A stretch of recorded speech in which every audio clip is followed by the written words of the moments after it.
नमस्कार, मैं हूँ ज्योत्सना बेदी आपके साथ। आप बने रहें हेल्दी और बीमारियां आपको छू भी ना सकें, बस इसी उम्मीद के साथ हम हर रोज आपके लिए लेकर आते हैं आपका फेवरेट हेल्थ शो संजीवनी, जिसका सिर्फ एक ही मकसद है, आप कैसे हमेशा हेल्दी रह सकते हैं। और हर रोज की तरह आज भी हमारे साथ मौजूद हैं विश्व प्रसिद्ध आयुर्वेदाचार्य डॉक्टर प्रताप चौहान। डॉक्टर साहब, आपका बहुत स्वागत है। थैंक यू जी। संजीवनी की आज की कड़ी में हम चर्चा करने वाले हैं खाना खाने के बाद वो कौन सी 5 आदतें हैं जो आपकी सेहत को खराब कर सकती हैं।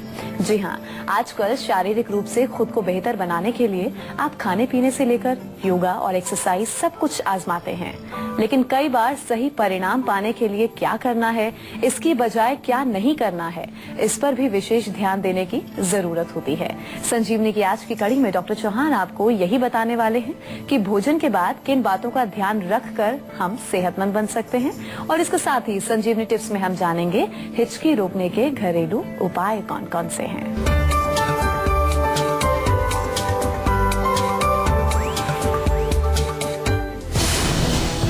जानिए खाना खाने के बाद आपकी वो 5 आदतें जो आपकी जिंदगी के सुनहरे सालों को धीरे धीरे कर रही है कम।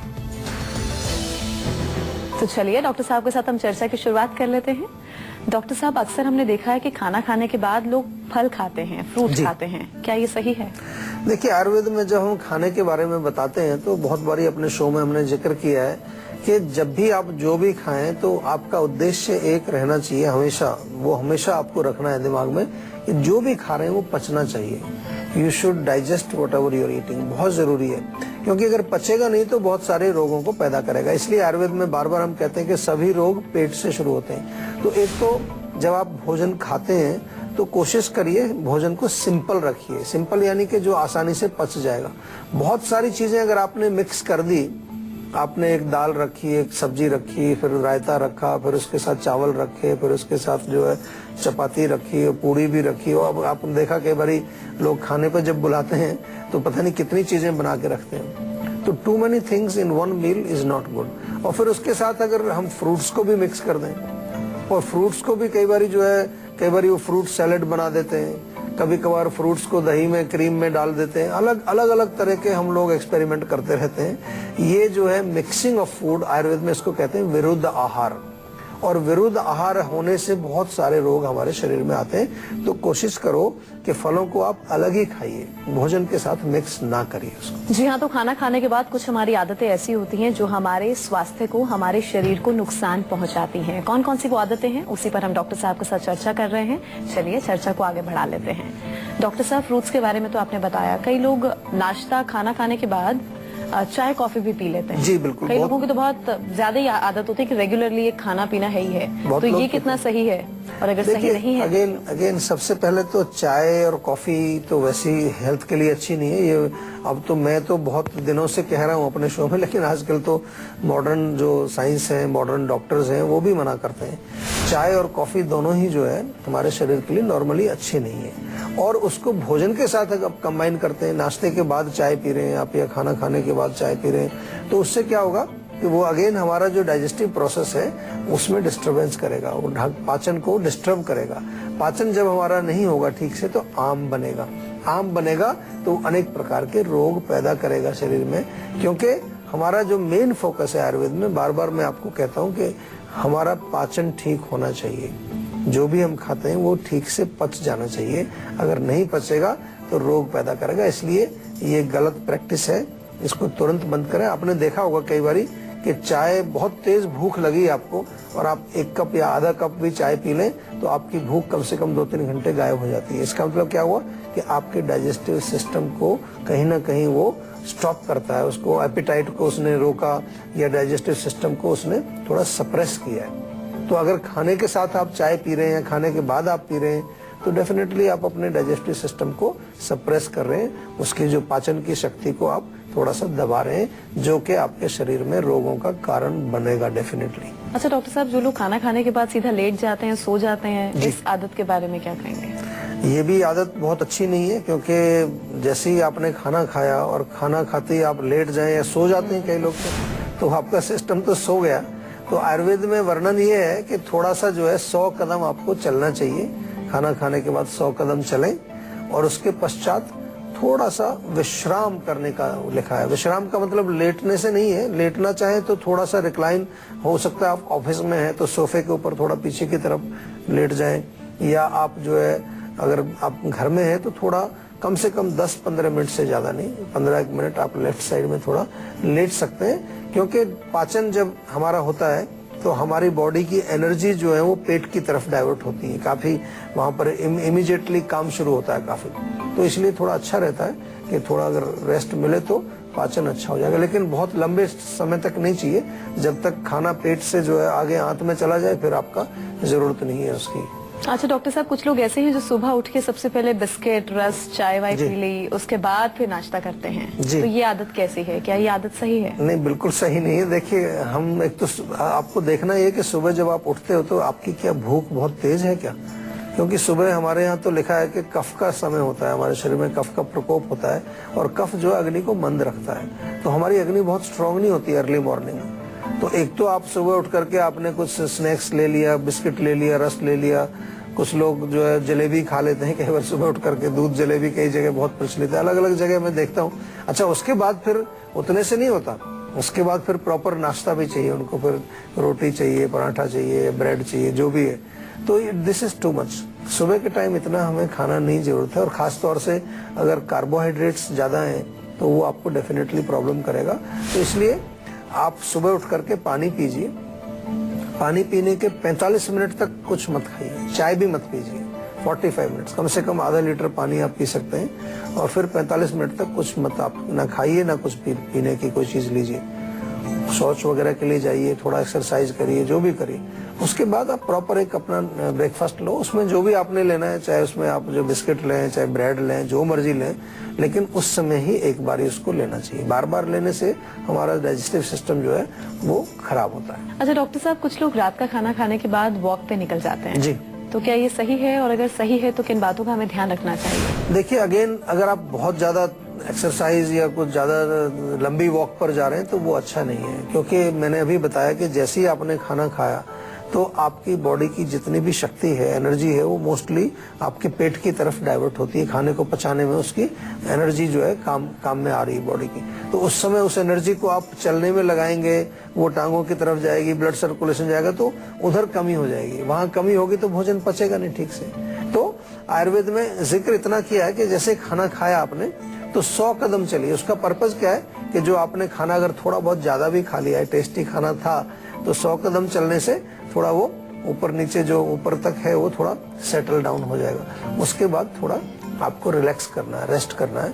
और जाना चाहते हैं आप, फिर भी वॉक पर जाना चाहते हैं, तो देन गो आफ्टर 1 आवर, कम से कम 1-1.5 घंटे के बाद ही जो है आप वॉक पर जाएं। उस दौरान नहीं जाना चाहिए, वो उतना ज्यादा फायदेमंद आपको नहीं होगा। वैसे तो वॉक का टाइम तो सुबह का होना चाहिए, मॉर्निंग वॉक हम बोलते हैं, सुबह सैर करना चाहिए, रात को जो है उतना अच्छा नहीं होता है। तो चलिए अब बारी है आज के संजीवनी की, जिसमें डॉक्टर साहब से हम जानेंगे आयुर्वेद में खाना खाने के बाद के नियम क्या कुछ हैं, और इसके साथ ही इससे हमारे शरीर को क्या फायदा होता है। जी डॉक्टर साहब बताइए, क्या कुछ नियम है, क्या प्रैक्टिस है? देखिए, नियम तो जैसा मैंने अभी कई बार बताया, सबसे अच्छा नियम ये है कि खाना खाने के बाद 100 कदम चलें और थोड़ा सा रेस्ट करें, थोड़ा 15 मिनट 20 मिनट रेस्ट करें, ताकि भोजन को पचने का प्रक्रिया शुरू हो जाए। दूसरा जो है, खाना खाने के पश्चात पानी कम से कम 1 घंटे तक नहीं पीना चाहिए। पहले भी नहीं पीना 1 घंटा, और बाद में भी नहीं पीना चाहिए। इससे हमारे डाइजेस्टिव सिस्टम में खराबी आती है। और खाना खाने के बाद चाय कॉफी भी नहीं पीना चाहिए, वो भी आपके भोजन को डिस्टर्ब करेगा। अगर हो सके तो खाना खाने के बाद कम से कम 10-15 मिनट लेफ्ट साइड, आपके लेफ्ट करवट में लेट जाना चाहिए, वो आपके डाइजेशन में बहुत फायदा करता है। और इसके अतिरिक्त जो है, सौंफ खाना बहुत अच्छा है। अगर आप खाना खाने के बाद थोड़ा सा चबा करके सौंफ खाएंगे तो बहुत अच्छा रहेगा। खाने के अंत में आजकल बड़ा प्रचलन है कि खाने के अंत में जो है डेजर्ट आता है, मिठाई जिसको बोलते हैं, बड़ा सा केक आ जाएगा, कभी वही रसगुल्ला आ जाएगा, गुलाब जामुन आ जाएगी। तो वो आयुर्वेद के अनुसार गलत है, क्योंकि उस समय पेट भर चुका है, अग्नि आपकी जो है ऑलरेडी ओवरलोडेड है, फिर आप कोई मीठी चीज खा रहे हैं। आप सबको मालूम है मीठी चीज तो बहुत हैवी होती है, तो इसलिए आयुर्वेद में लिखा है कि अगर आपको मिठाई खानी है तो शुरू में खाइए, जब अग्नि आपकी तेज है। हाँ, लास्ट में थोड़ा सा मीठा ले सकते हैं, थोड़ा सा कोई गुड़ का टुकड़ा ले लिया या कोई छोटी सी और कोई मीठी चीज, ज्यादा नहीं, कोई मिश्री का टुकड़ा अपने मुंह में डाल के चूस लिया, तो that is fine, but not like big dessert. लोग पेल के खाते हैं, खीर खा रहे हैं तो पूरा कटोरा भर के खा जाएंगे, तो वो that is very heavy, it's not good.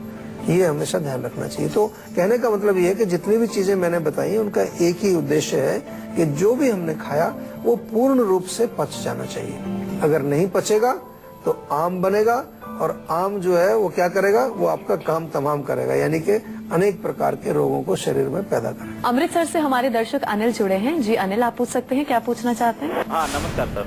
नमस्कार जी। हमें ऐसा होता है ना कि जैसे सर्दी जुकाम की प्रॉब्लम आती है और थोड़ा सफोकेशन होता है, ये कंटिन्यू 3-4 साल से हो रही है। देखिए, 2 काम आपको करना पड़ेगा, क्योंकि बलगम आपको बन रहा है ज्यादा, और सर्दी जब लग होती है तो ज्यादा बनता है। एक तो खाने पीने में बलगम वाली चीजें, दूध से बनी चीजें, मिठाइयाँ, तली चीजें, इनको कम कर दीजिए।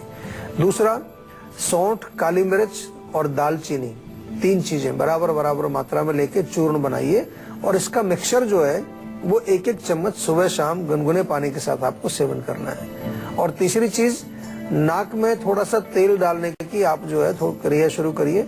या तो हमारे यहाँ आयुर्वेद में एक षड बिंदु तेल आपको इजीली मिल जाएगा, वो आप नाक में डालें, या अणु तेल होता है वो नाक में डालें। कुछ भी नहीं है तो सरसों का तेल घर में होगा, वो थोड़ा सा 2-2 बूंद नाक में डालना शुरू करें। तो ये तो रहा घरेलू उपचार जो आप घर पे शुरू करेंगे। लेकिन रोग अगर आपका पुराना हो चुका है, 6-8 महीने से ज्यादा पुराना है, मैं आप सभी से कह रहा हूँ कि अगर कोई भी रोग आपका 6 महीने से ज्यादा पुराना हो चुका है तो उसमें आपको हमारे यहाँ फोन करके डॉक्टर से परामर्श अच्छी तरह से लेना चाहिए। ये जो मैं नुस्खे बताता हूँ ये कुछ थोड़ा सा, अगर रोग अभी शुरू हुआ है तो उसमें फायदे करता है आपको। लेकिन अगर रोग पुराना हो चुका है तो फिर आपको प्रॉपर इलाज चाहिए, प्रॉपर औषधि उसके लिए चाहिएगी, जिसके लिए एक परामर्श हमारे डॉक्टर्स आपको देंगे, आपसे बातचीत करेंगे, आपके रोग को समझेंगे और दवाई भी आपको आयुर्वेदिक उसके अनुसार देंगे। यूपी से अजय जुड़े हैं। जी अजय, आप पूछ सकते हैं, क्या पूछना चाहते हैं? जी डॉक्टर, मेरी मिसेज है, उनको एक दिक्कत आ रही थी। एक्चुअली उन्हें कहीं से भी पकड़ते हैं तो उनके मुंह से एकदम गैस निकलती है। अच्छा, चक्कर आने लग जाती है उनको, कहीं से भी पकड़ते तो वैसे हल्की। जी देखिए, रोग है, इसको कहते हैं हम कि बहुत ज्यादा वायु शरीर में है। कई पेशेंट आते हैं हमारे पास ऐसे, कहीं भी उनको टच करो, थोड़ा दबाओ तो एकदम से डकार आती है। तो वायुवर्धक चीजें बिल्कुल बंद कराइए। गोभी है या पत्ता गोभी है, राजमा है, उड़द की दाल है, भिंडी, अरबी, ये मत खिलाइए उनको। बादी वाली चीजें बिल्कुल बंद। अब इस वायु को जो है नष्ट करने के लिए कुछ न कुछ तो करना पड़ेगा। एक तो इसमें बहुत अच्छा काम करता है कि हींग का प्रयोग करें। आप सब्जी में भी हींग डालें, या थोड़ा सा भुना हुआ हींग जो है रख लें आप घर में पीस करके, और कोई मामूली सा बिल्कुल एक चुटकी भर हींग और थोड़ा काला नमक मिला करके, चुटकी भर काला नमक, चुटकी भर हींग, थोड़ा सा आधे कप गर्म पानी में घोल करके पिए दिन में 2 बार, तो उससे भी फर्क पड़ता है। या फिर आयुर्वेदिक औषधियां बहुत अच्छी हैं। अगेन एक बड़ा अच्छा हमारा चूर्ण है, डाइजेस्टिव चूर्ण, डाइजेस्टॉल के नाम से, बहुत टेस्टी भी है, उसको ऐसे ही खा सकते हैं, पानी की जरूरत नहीं है। वो आप मंगा लीजिए, उनको खिलाइए।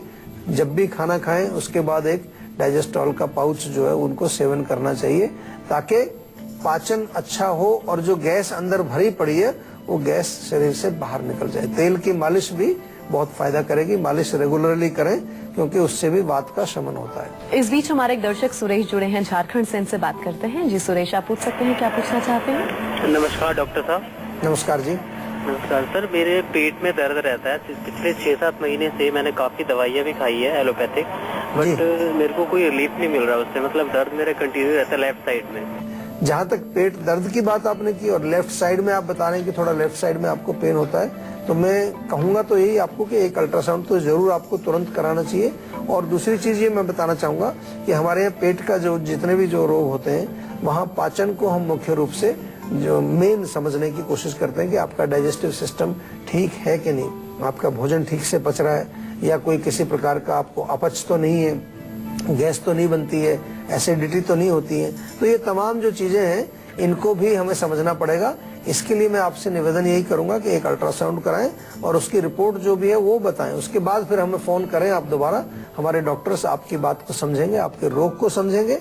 तब तक के लिए मैं इतना कह देता हूं कि एक हमारे यहाँ आयुर्वेद में एक अच्छा चूर्ण मिलता है जिसको हम जीवा में आजकल बड़ा अच्छा उसका जो है प्रयोग हमने किया है, बहुत लोग उसको ले रहे हैं। डाइजेस्टॉल करके एक चूर्ण है, बहुत टेस्टी भी है, वो आप तुरंत मंगा लीजिए।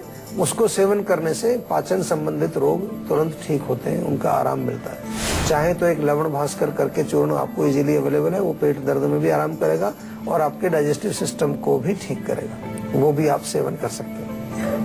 तो अगर आप लोग भी अपने हेल्थ से जुड़ी अपनी समस्याओं का समाधान चाहते हैं तो आप इस नंबर पर कॉल कर 0129404040 पर अपना नंबर रजिस्टर करवा सकते हैं। उसके बाद डॉक्टर चौहान के पैनल के डॉक्टर आपको खुद फोन कर आपकी सेहत से जुड़ी समस्याओं को सुलझाएंगे। और इसी के साथ यहाँ हम रुकेंगे एक ब्रेक के लिए। ब्रेक के बाद बारी है संजीवनी टिप्स की, जिसमें डॉक्टर साहब से हम जानेंगे हिचकी रोकने के घरेलू उपाय कौन कौन से हैं। एक छोटे से ब्रेक के बाद लौटेंगे जल्द। आप देखते रहिए संजीवनी। ब्रेक के बाद संजीवनी में आप सभी का स्वागत है। अब बारी है संजीवनी टिप्स की, जिसमें डॉक्टर साहब आपको बताएंगे हिचकी रोकने के घरेलू नुस्खे कौन कौन से हैं। जी डॉक्टर साहब, कौन से घरेलू उपाय हैं?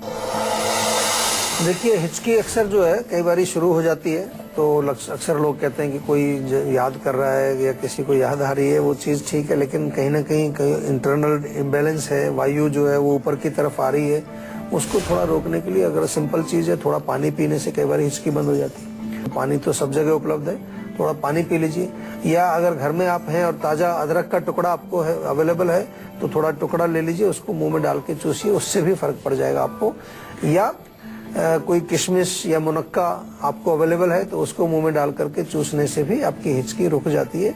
मिश्री अगर हो, मिश्री का कोई पीस है आपके पास, उसको मुंह में डाल लीजिए। मिश्री नहीं है तो थोड़ी चीनी भी ले सकते हैं, आधा चम्मच 1 चम्मच चीनी मुंह में डाल के उसको थोड़ा थोड़ा धीरे धीरे चूसते रहिए, तो उसका जो मीठा रस जाएगा वो उसको शांत करेगा। ज्यादा बहुत तेज अगर हिचकी आ रही है, बहुत खतरनाक टाइप की हिचकी कई बार आती है, उसके लिए एक बहुत बढ़िया नुस्खा है। काली मिर्च एक ले लीजिए, काली मिर्च को थोड़ा किसी चीज से पकड़ लीजिए या किसी पिन के अंदर उसको थोड़ा प्रिक करके रखें, उसको जलाइए। जब वो जलेगी, जलने के बाद जब वो बुझेगी आंच उसकी, तो उसमें से धुआं निकलता है। उस धुएं को नाक के नीचे रखें और अंदर उस धुएं को आप लेंगे तो उससे हिचकी रुक जाती है। टेम्परेरीली हिचकी को रोकता है, लेकिन अगर बहुत तेज हिचकी अगर आ रही है तो डेफिनेटली कहीं ना कहीं कोई उसका इंटरनल कॉज है और उसको ठीक करने के लिए आयुर्वेदिक औषधियां बहुत अच्छा काम करती हैं। हमारे डॉक्टर से आप परामर्श करेंगे। इसको हिक्का रोग आयुर्वेद में कहा है, तो उसका इलाज जो है उचित समय पर कराना चाहिए, क्योंकि क्रॉनिक होने पर कई बार वो बहुत खतरनाक हो जाती है। बहुत बहुत शुक्रिया डॉक्टर साहब इस तमाम जानकारी के लिए। Thank you very much. तो आशा करते हैं डॉक्टर साहब ने आपको जो उपाय बताए हैं उन्हें आप जरूर अपनाएंगे और अपनाने से हमेशा सेहतमंद रहेंगे। संजीवनी प्रोग्राम के जरिए हम आपको हमेशा फिट और हेल्दी बनाए रखेंगे। आपको एक बार फिर से हम बता दें, आप हमारे नंबर 0129404040 पर फोन कर अपनी कॉल रजिस्टर करवा सकते हैं। आप हमें ईमेल भी कर सकते हैं। हमारा ईमेल आईडी है info@jiva.com। आप फेसबुक के जरिए भी हमसे जुड़ सकते हैं। हमारी फेसबुक आईडी है www.facebook.com/jiva ayurveda। तो इसी उम्मीद के साथ कि आप हमेशा खुश रहें, स्वस्थ रहें, अगले एपिसोड में आपसे फिर से मुलाकात होगी। तब तक के लिए मुझे दीजिए इजाजत। नमस्कार।